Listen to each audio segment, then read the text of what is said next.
कृष्णायाद्भुतकर्मणे रूपनाम वेदेन जगत क्रीडति यो यतः। प्रिय વૈષ્ણવજનો, આજે કથાનો તૃતીય દિવસ ખૂબ આનંદથી બધા શ્રવણનો લાભ લઈ રહ્યા છો. પ્રિયજનો, જીવનમાં મળતો સત્સંગ અને એમાં વિતાવેલી જે ઘડીઓ છે એ જ સાચું છે. અનિશ્ચિતતાઓથી ભરેલા જીવનમાં દરેક ક્ષણે જે રૂપાંતર થતું રહે છે, વિચારો બદલાતા રહે છે, સમય જેમ બદલાય છે,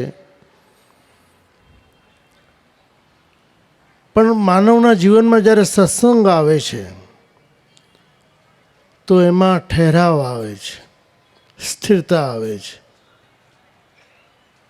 જીવનના સત્યને સમજવાની શક્તિ આવે છે. એક એક ક્ષણ આપણા માટે ઘણો કિંમતી હોય છે. એટલા માટે જ સત્સંગ ખૂબ જ આપણા માટે આવશ્યક છે. આપણા આચાર્યો પણ એને પ્રધાનતા આપે છે. આત્મસમર્પણ પછી ભગવત સેવાનો જે અધિકાર સંપાદન થયો, સ્વરૂપનું જ્ઞાન થયું, પણ એ સ્વરૂપનું વિસ્મરણ ન થાય, સતત એનું અનુસંધાન રહે, એના માટે જ સત્સંગ છે, આ કથા છે, જે સતત આપણને આપણી વૈષ્ણવતાનું સ્મરણ કરાવતી રહે. આજનો માનવ ભલે ચંદ્રમા સુધી પહોંચી ગયો પણ અશાંત છે. ઉપલબ્ધિઓ ઘણી થઈ ગઈ, ઘણી સુવિધાઓ મળી ગઈ,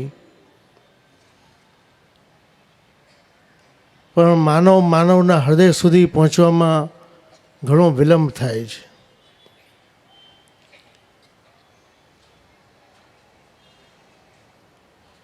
જેટલા પણ મહાન સાહિત્યકારો થયા, ફિલોસોફર થયા, એ લોકોએ જે ચિંતન કર્યું એમાંથી ઘણું બધું આપણને જાણવા મળતું રહે છે. શ્રી મહાપ્રભુજી પોતે માનવ સ્વભાવના એવા પારખું છે અને માનવની જે દુવિધાઓ છે, જે તકલીફો છે, એનો આપ સ્વીકાર કરે છે. વૈષ્ણવપી સહજમ, પુષ્ટિમાર્ગ દમનની વાત નથી કરતો, એને દબાવવાની વાત નથી, એને સ્વીકારવાની વાત છે. અને સહજ રૂપમાં જો એને સ્વીકારી લઈશું તો આપણી બધી જ ઇન્દ્રિયો પ્રભુ તરફ વળી જશે. અન્ય જગ્યાએ કહેવામાં આવે છે કે બધું છોડીને આવવું, નિષ્પાપ થઈને આવવું, પણ પુષ્ટિ ભક્તિ માર્ગ કહે છે કે તમે જેવા છો તમે પ્રભુની શરણાગતિ સ્વીકારી લો. નિષ્પાપ થવા જીવ ક્યાં જશે? અને આ એક એવી મહાનતા છે શ્રી મહાપ્રભુ વલ્લભની કે સદોષ સ્વીકૃતિ, તમે જેવા છો એવો તમારો સ્વીકાર, સદોષ સ્વીકાર આ પુષ્ટિ ભક્તિ માર્ગમાં જ છે. અને એ માણસનું જીવન પરિવર્તિત થઈ જાય છે. તો એક બહુ મહાન ચિત્રકાર હતા, એને એમ થયું કે મારે એક એવું ચિત્ર બનાવવું છે કે જેને જોઈને માનવને આનંદ થઈ જાય. ગમે એવો દુઃખી વ્યક્તિ હોય પણ જોઈને એટલો હર્ષમાં આવી જાય અને એનું દુઃખ વિસ્મરણ થઈ જાય. એ ચિત્રને જોતાં મનને શાંતિ મળે. તો એ ચિત્ર બનાવવા માટે ઘણી જગ્યાએ ફર્યા. ફરતા ફરતા એક જગ્યાએ એક વનમાં એમણે જોયું કે ગોવાળ વાંસળી વગાડી રહ્યો છે, આજુબાજુ ગાયો ફરી રહી છે. એના મુખ ઉપરની શાંતિ જોઈને એમને થયું કે આ માણસ કેટલો સુખી છે, કેટલો નિશ્ચિંત છે. આજુબાજુ ગાયો ચરી રહી છે, વાંસળી વગાડી રહ્યો છે, કોઈ જાતની એને મનમાં અશાંતિ નથી. એની પાસે ગયા, કહ્યું કે ભાઈ મારે તારું ચિત્ર બનાવવું છે, તું આમનો આમ બેઠો રહેજે, થોડી વાર હું તારું ચિત્ર બનાવીશ. કે ભલે બનાવો. એ ચિત્રકારે એનું ચિત્ર બનાવ્યું. આજુબાજુ વનરાજી છે, ગાયો ચરી રહી છે, એટલા શાંત વાતાવરણમાં બંસી વગાડી રહ્યો છે. એટલું સુંદર ચિત્ર તૈયાર થયું કે એ વર્ષે એને ફર્સ્ટ પ્રાઇઝ મળ્યું કે આ એક શાંતિનું પ્રતીક ચિત્ર છે. જ્યાં જ્યાં એની પ્રદર્શની થઈ, એની પ્રશંસા થઈ કે ચિત્રને જોઈને મનમાં શાંતિ આવી જાય. ઘણા સમય પસાર થયા પછી એ ચિત્રકારના મનમાં હવે એવી ઈચ્છા જાગી કે મેં શાંતિનું ચિત્ર બનાવ્યું, હવે એક એવું ચિત્ર બનાવું કે જેને જોઈને લોકોને ભય લાગે, વિસ્મયતા થાય, લોકોને ગ્લાનિ થાય કે એક જીવનનું આ બીજું રૂપ પણ છે. તો એવી વસ્તુ ક્યાં મળે કે જે અપરાધીઓ હોય, જે મોટા મોટા ગુનેગાર હોય, ત્યાં વસ્તુ મળે. એટલે એ જેલમાં ગયા કે સૌથી ખતરનાક કોઈ એવો કેદી હોય તમારે ત્યાં જેણે ભયાનક અપરાધ કર્યા હોય, કેમ કે ભાઈ આવ્યો છે પણ એની પાસે એકલા જવામાં પણ ખતરો છે. ના કે તમે મને એની પાસે લઈ જાઓ. ખૂબ મજબૂત સાંકળોથી બાંધેલો, જટાઓ એની વધેલી. એ ચિત્રકાર એની પાસે ગયા, કહ્યું કે ભાઈ મારે તારું ચિત્ર બનાવવું છે. કે ભાઈ બનાવો. એને બનાવ્યું ચિત્ર. એની ક્રૂરતા, એની ભયાનકતા, જેને જોઈને માનવને ગ્લાનિ થઈ જાય. અનેક એને અપરાધો કરેલા, કેટલા ખૂન કરીને આવેલો, પણ જ્યારે ચિત્ર તૈયાર થયું ત્યારે જ્યારે એને બતાવવામાં આવ્યું તો જોર જોરથી હસવા લાગ્યો એ માણસ. ચિત્રકાર કંઈ સમજ્યા નહીં કે કેમ આ મને હસવું આવે છે. તેણે કહ્યું કે તમે મને ભૂલી ગયા. આજથી 25 વર્ષ પહેલાં હું જ્યારે ગાય ચરાવતો હતો, વાંસળી વગાડતો હતો, ત્યારે તમે જ મારું ચિત્ર બનાવ્યું હતું. શું કહે છે? એકદમ વિસ્મય પામી ગયા કે આજે 25 વર્ષ પછી હું જે અપરાધી થઈને અહીંયા બેઠો છું, કે આ કેમ બન્યું? જે શાંતિનું પ્રતીક જે ચિત્ર હતું અને આજે વિભત્સનાનું પ્રતીક આ તું બની ગયો. આવું કેમ થયું? કે બસ આ જ પરિસ્થિતિઓને વશ થઈ હું દુસ્સંગમાં પડી ગયો અને એવા એવા અપરાધો મારાથી થવા લાગ્યા કે આજે આ કેદખાનામાં હું કેદ છું. ચિત્રકારને ખૂબ વિસ્મયતા થઈ કે એક જ વ્યક્તિનું બે રૂપ થઈ શકે છે. જે મહાન શાંતિનું પ્રતીક રૂપે મેં જે બનાવ્યું હતું અને આજે એ વિભત્સતાનું પ્રતીક રૂપ થઈ ગયું છે. તો જીવનમાં આ એક ખરેખર સત્ય ઘટના છે અને બની શકે છે. માનવનું જીવન રૂપાંતરિત થઈ જાય છે. માનવ હંમેશા પ્રભાવિત રહે છે. એટલે સદાકાળ માટે આપણે હંમેશા ભગવત સ્મરણ, સત્સંગ કરતા જ રહેવું જોઈએ. આજે જે આપણને ભાવિક દેખાતો હોય, કાલે કદાચ નાસ્તિક થઈ જાય, અને આજનો નાસ્તિક કાલે ભગવદી થઈ જાય, પરમ વૈષ્ણવ થઈ જાય. તો જીવન રૂપાંતરિત છે. એક જ વ્યક્તિના બે રૂપ હોઈ શકે છે. અને મનોવિજ્ઞાન પણ કહે છે કે દરેક માનવમાં એક દાનવ પણ છુપાયેલો છે.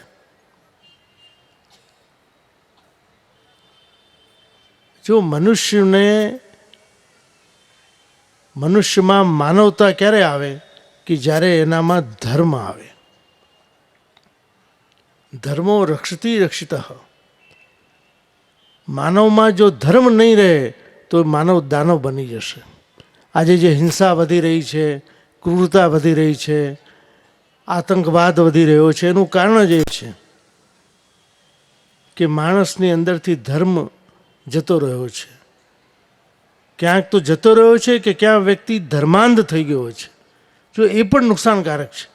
ધર્મનું ઓછું જ્ઞાન એ પણ માનવ માટે ખતરનાક છે. ધર્મ માણસને પ્રેમ કરતા શીખવાડે છે, કરુણા શીખવાડે છે. એક ધાર્મિક વ્યક્તિ બીજાને ક્રૂરતાથી જોતો હોય તો એ ધાર્મિક વ્યક્તિ ન કહેવાય. દરેક ધર્મનું સન્માન કરવું જોઈએ. અને એ ધર્મનું અડધું જ્ઞાન એ વધારે ભયાનકતા આપી દે છે માણસને.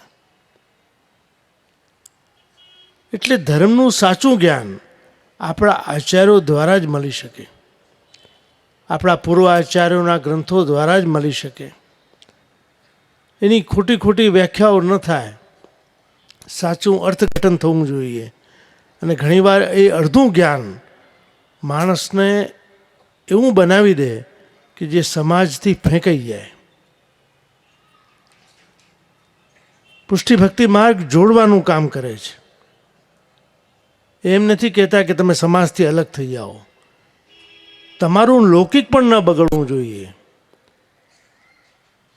અને અલૌકિક પણ ન બગડવું જોઈએ. ઘણીવાર શું થાય છે કે અલૌકિકતામાં વધારે પડતું જવાથી લૌકિક એ જીવનું બગડી જાય છે અને એને લઈને ટીકાને પાત્ર બને છે કે આ બહુ ધાર્મિક થઈ ગયા ને એટલે જો આવું થયું. એ ધર્મ ભગોવાય છે. ધર્મ ક્યારેય કોઈનેથી દૂર જવાની વાત નથી કરતો, બધાને અપનાવવાની વાત કરે છે. અને એક એના સંદર્ભમાં તમે જુઓ કે જ્યારે માણસમાં કરુણા આવે, પ્રેમ આવે તો ભક્તિ પણ દ્રઢ બની જાય. અને આના અભાવમાં વ્યક્તિ ક્રૂર બને છે. સાચો વૈષ્ણવ એ એટલો કરુણામય હોય, એ કોઈને એવી વાત ન કહે કે જેથી એને દુઃખ થાય. બધાને અપનાવીને ચાલે. પ્રિયજનો, આજે બહુ આવશ્યકતા છે કે સાચા અર્થમાં આપણે ધર્મને સમજીએ. અને મહાપ્રભુ શ્રી વલ્લભના બનાવેલા 16 ગ્રંથો જો તમે સાચા અર્થમાં સમજશો તો એક એક ગ્રંથમાં જીવન કેમ જીવવું જોઈએ એ આપે બતાવ્યું છે. આપનું વિવેક ધરાશ્રય લઈ લો કે આપનું અંતકરણ પ્રબોધ લો, કેવા સુંદર સુંદર ગ્રંથો છે. હું વર્ષો પહેલાં પવનાર આશ્રમમાં અમે વર્ધામાં વિનોબા ભાવેજીને મળવા માટે ગયા હતા. અને કહેવામાં આવ્યું કે વલ્લભાચાર્યજી કે વંશજ હે. તો મને એટલું સુખદ આશ્ચર્ય થયું કે જ્યારે એમના મુખમાંથી 16 ગ્રંથોના એવા સુંદર સુંદર નામ પોતે બોલ્યા કે વही वल्लभाचार्य जी जिन्होंने विवेक धैर्याश्रय बनाया, जिन्होंने कृष्णाश्रय बनाया. બહુ મને એમના માટે આદર થયું કે આવા સુંદર ગ્રંથોનું એમને પણ સ્મરણ છે. અને મહાપ્રભુ વલ્લભના ગ્રંથો એમની માનવું કે પુષ્ટિમાર્ગી સુધી સીમિત છે, માનવ માત્ર માટે જરૂરી છે. કોઈ બી વ્યક્તિ હોય, કોઈ બી ધર્મનો અવલંબન કરતો હોય, પણ એ દરેક માટે છે. જગતગુરુ ત્યારે જ કહેવાય કે જ્યારે પૂરા વિશ્વનું કલ્યાણનું વિચાર કરે, પૂરા જગતને એમાં સમાવી લે. ક્યાંય શ્રી વલ્લભે એમ નથી કહ્યું કે આ વસ્તુ હું મારા વૈષ્ણવ માટે જ કહી રહ્યો છું. દરેક માટે છે. અને એ જ એમની મહાનતા છે. મહાપ્રભુ વલ્લભના જો હૃદયને સાચા અર્થમાં આપણે સમજીશું તો એટલી વિશાલતા છે, એટલી વ્યાપકતા છે. સંન્યસ્ત કોને કહેવાય? આજે ઘણીવાર આપણે જોઈએ છીએ કે સંન્યસ્ત લીધા પછી પણ ગ્રસ્તમાં આસક્તિ થાય છે, ફરી પાછા ગ્રસ્તી થઈ જવાય છે. પણ સાચા અર્થમાં વૈરાગ્ય કોને કહેવાય એ શ્રી મહાપ્રભુ બતાવે છે આપણને કે મોહનું મરી જવું એ જ વૈરાગ્ય છે. જ્યાં સુધી મોહ નષ્ટ નથી થતો, ગમે એટલું તમે વૈરાગ ધારણ કરી લેશો, પણ સંસાર તરફની તમારી લોલુપતા રહેશે. એટલે શ્રી વલ્લભ ગ્રસ્તનો સ્વીકાર કરે છે. ગ્રહસ્થિત્વા સ્વધર્મતઃ અવ્યાવર્તો ભજેત કૃષ્ણ પૂજ્યા શ્રવણા દેવી, કે માણસે પોતાના પરિવાર સાથે ઘરમાં રહી કૃષ્ણ સેવા કરવી જોઈએ. અને એ ગ્રહસ્થી થઈને પણ એક વિરક્તનું જીવન જીવી શકે છે, જે આપણા વાર્તા સાહિત્યનો જેનું પ્રમાણ છે કે લૌકિકમાં રહીએ પણ લૌકિકમાં આસક્તિ ના રહે. અનાસક્ત જીવન, એક જળ કમળવત જીવન જ્યારે આપણું બને તો સાચા અર્થમાં એ વૈષ્ણવી જીવન છે. અને શ્રી વલ્લભનો જે દૃષ્ટિકોણ છે કે સાક્ષિણો ભવતા અખિલા, પુષ્ટિ માર્ગે સ્થિતો યસ્માત સાક્ષિણો ભવતા અખિલા, દરેક વૈષ્ણવે સાક્ષી ભાવથી જીવવું. જે ઘટના ઘટી રહી છે એનું અવલોકન કરવું. તમે એમાં ઇન્વોલ્વ ન થાઓ, એના દ્રષ્ટા બનીને જુઓ કે શું થઈ રહ્યું છે, તો તમને સમજાશે કે સાર શું છે. અને આ બધી ભગવદ્ લીલા છે. અને આ રહેવાનું છે જ્યાં સુધી જીવન છે. ઘટનાઓ ઘટિત થવાની છે, પણ આપણે ચલાયમાન નથી થવાનું. આપણા ચિત્તને સ્થિર રાખવાનું છે. અને ક્યારે બનશે કે સત્સંગ દ્વારા જ. આ સત્સંગ તમારા આત્માને દ્રઢ બનાવશે, સારા અને નરસાનું જ્ઞાન તમને આપશે. કારણ કે આપણે શ્રદ્ધાવાન જરૂર બનવું છે, પણ અંધશ્રદ્ધા નથી રાખવાની. એક સાચા અર્થથી આપણે એને ધર્મને જો જોઈશું, જે પરમ દિવસે જે પુસ્તક તમારા હાથમાં આવવાનું છે એમાં ઘણા પ્રશ્નો એવા છે. અમારા ચરણજી યદુનાથ બાવાએ એમને પૂછ્યા છે. અને એક પુત્રથી નજીક પિતા બીજું કોણ હોઈ શકે? અને એમણે જે પ્રશ્નો કર્યા એ માનવ માત્રના પ્રશ્નો છે. અમે કહ્યું હતું કે અમારે કોઈ એવી પ્રશંસાના એવા ગ્રંથો નથી, કેમ કે લગભગ સુવર્ણ જયંતિ ષષ્ઠી પૂર્તિના જે ગ્રંથો હોય છે એમાં કોરી પ્રશંસાઓ અને શુભકામનાઓ હોય છે, કે એના કરતાં કંઈક વૈષ્ણવોને અમે આપી શકીએ. કે આજની જે સમસ્યાઓ છે, આજના વાતાવરણમાં ધર્મને કેવી રીતે સાચવીને રહી શકાય, અને એક જીવનનો અનુભવ. જો અનુભવથી માણસ ઘણું બધું શીખે છે. અમે બાળકોને બેસીને નથી શીખવાડ્યું, પણ અમે અમારા જીવનમાં એનું પાલન કરતા ગયા. અને બાળકો સાથે ડિસ્કશન થતું ગયું અમારું. ઘણીવાર શંકાઓ થાય, અને શંકા થવી એવી સહેજ છે. અમુક ઉંમર જ્યારે આવે છે ત્યારે માણસના મનમાં આ શંકાઓ જાગૃત થાય, અને એ શંકાઓનું સમાધાન આચાર્યો પોતાના અનુભવથી કરતા હોય છે. અમે પણ અમારા વડીલ આચાર્યો પાસે જે કંઈ સાંભળ્યું, જે કંઈ યાદ રહ્યું, એને અમે બાવાને સમજાવ્યું છે. તો ખરેખર યદુનાથ બાવા તો નિમિત્ત બન્યા છે, પણ એનો લાભ હું માનું છું કે ઘણા વૈષ્ણવને મળશે. કે આજના સમયમાં એક વૈષ્ણવી જીવન આપણે કેમ જીવી શકીએ, અને આ આપાધાપીમાંથી કેમ બચી શકીએ. કેમ કે દુસંગ સર્વત્ર ફેલાયેલો છે.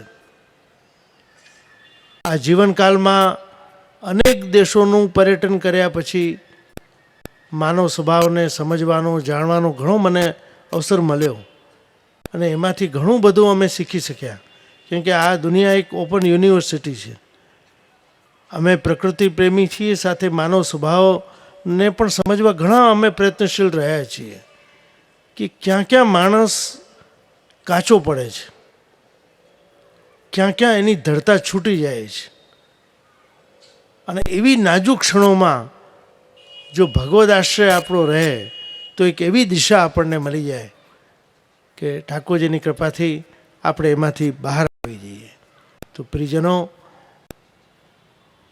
સમયનો તો અભાવ છે, પણ મારે આપને એટલું જ કહેવાનું છે કે જે કંઈ જીવનમાં અનુભવથી મળ્યું, જો આજથી 10 વર્ષ પહેલાં આપણે સ્વર્ણ જયંતિ ઉજવી હતી, લો ગાર્ડનના ત્યાં મેદાનમાં, અને એનું સંપાદન મધુરમ ગ્રંથનું પણ યદુનાથ બાવાએ કર્યું હતું.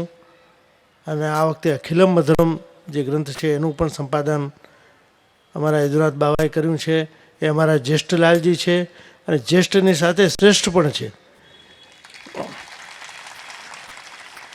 કેમ કે જેટલું એ અમને સમજી શક્યા છે એક પુત્રના નાતે, એક શિષ્યના નાતે, એ કોઈ બીજો જલ્દી ના સમજી શકે. તો ખરેખર અમને એ વાતનો આનંદ છે કે અમારા બાળકોને, અને મેં તો મારા બાળકોને સમજાવવા પ્રયત્ન કર્યો છે, અને એનું માધ્યમ, અને હું માનું છું કે મારા વૈષ્ણવને પણ એનો લાભ લે. તો પ્રિયજનો, અંતમાં ખૂબ ખૂબ શુભકામના, શુભ આશીર્વાદ આપીને મારા વક્તવ્યને વિરામ કરું છું.